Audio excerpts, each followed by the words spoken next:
இப்போது புதிய அறிமுகம் ஆச்சி ஹோட்டல் சாம்பார் 50 கிராம் ரூபாய் 20 மட்டுமே. சென்னை குரோம்பேட்டையில் மக்களின் நீண்ட நாள் கோரிக்கையான ராதாநகர் ரயில்வே சுரங்கப்பாதை பணிகள் முடிவுற்ற நிலையில் துணை முதலமைச்சர் உதயநிதி ஸ்டாலின் திறந்து வைக்க உள்ளார். இதுகுறித்து எமது செய்தியாளர் மீரான் வழங்கிய கூடுதல் தகவல்களை பார்க்கலாம். குரோம்பேட்டை பகுதியை பொறுத்த வரைக்கும் குரோம்பேட்டை ரயில் நிலையம் அருகே ராதாநகர் ரயில்வே கேட் பகுதி உள்ளது. இந்த ராதாநகர் ரயில்வே கேட் பகுதியை பொறுத்த வரைக்கும் இந்த ரயில்வே கேட் அடிக்கடி மூடப்படுவதால் இந்த பகுதியில் வாகனங்களிலும் நடந்து அந்த ரயில்வே கேட்டை கடக்கும் பொழுது ஏராளமானவர்கள் அந்த மின்சார ரயில்களிலும் எக்ஸ்பிரஸ் ரயில்களிலும் அடிபட்டு உயிரிழக்கும் சம்பவங்கள் பல ஆண்டுகளாக தொடர்ந்து வந்தது.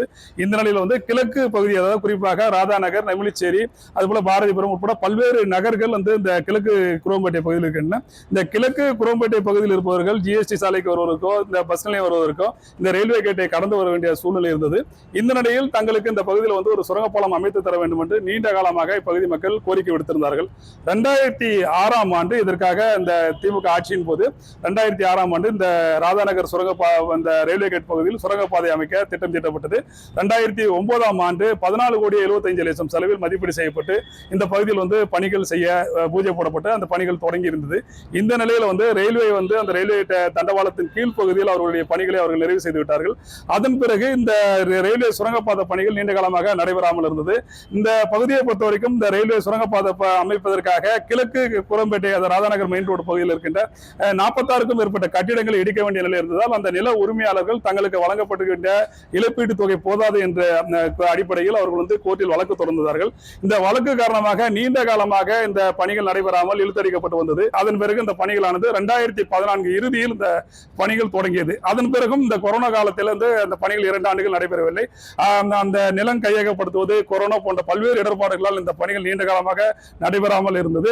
இந்த பணிகளை விரைவாக முடிக்க வேண்டும் என்று திமுக மீண்டும் ஆட்சி வந்த பிறகு அவர்கள் உத்தரவிட்டிருந்தார்கள். அந்த அடிப்படையில் இந்த பணிகள் விரைவாக தற்போது நடைபெற்று முடிந்திருக்கிறது. இந்த பணிகள் நடைபெறும் பொழுது இந்த மேற்கு பகுதியில் இருக்கின்ற அந்த ரயில்வே நிலத்தை கையகப்படுத்துவதில் காலதாமதம் ஏற்படுது. அதே போல உயரழுத்த மின்கோபுர ஒயர்கள் இந்த பகுதியில் சென்றதன் காரணமாக அந்த பணிகள் மிகவும் தாமதமாகிறது. பொதுமக்கள் இந்த பணிகளை விரைவாக முடிக்க வேண்டும் என்று அறிவுறுத்தியிருந்தார்கள். அந்த நிலையில் தீவிரமாக இந்த பணிகள் நடைபெற்று வந்த நிலையில் தற்போது முழுமையாக இந்த பணிகள் நிறைவடைந்திருக்கிறது.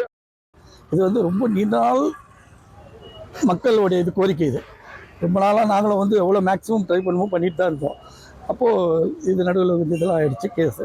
அதெல்லாம் சரி பண்ணி இன்றைக்கி நம்மளுடைய எம்எல்ஏக்கும் நம்ம ஸ்டாலின் அவர்களுக்கும் ரொம்ப நன்றியை தெரிவிச்சுக்கிறோம். எங்கள் சொந்தத்துலேயே எங்கள் இதிலே 3 பேர் இந்த இதில் தவறிட்டாங்க.